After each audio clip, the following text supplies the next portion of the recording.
Түзеймін деп келдім. Сөйтіп детокстан бастадым. Негізі менде 1,5 жылдай мен ішім келмей климакс болып жатқан. Ондай ғой климакс болғанда адам біресе ысып кетемін, біресе жаурап кетемін, қалтырап, сонда өзімді өзім түсінбей жүрдім. Сөйтіп осы детокстан бастадым.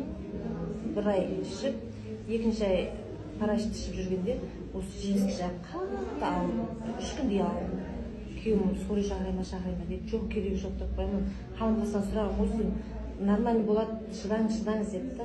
Сосын 3 күн ауырып жүріп, 4-ші күн дегенде шалды өзім тұрып, бардым гинекологқа. Не отыр маяқта деп. Сөйтіп барып едім, жаңағы миомамның кеткенін айтты. Оған дейін мен білмеймін. Оның алдында мен 1 жыл бұрын жаңағы эрозиямен кетірем деп, сол кезде білгенмін миомам бар екенін. Өзім таңға қалдым. Анау шок, не емделдіңіз? Сіз маған келген жоқсыз ғой. Мен постоянно гинекологым едім. Сосын осындай компанияның детоксын іштім, осындай болды деп.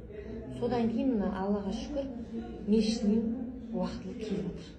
1,5 жыл келмей мешітінен келді. Сол кезде сол менде результат күшті. Одан кейін менде бас ауыратын тұғын, мен өмір бақи ситромын алып жүрдім.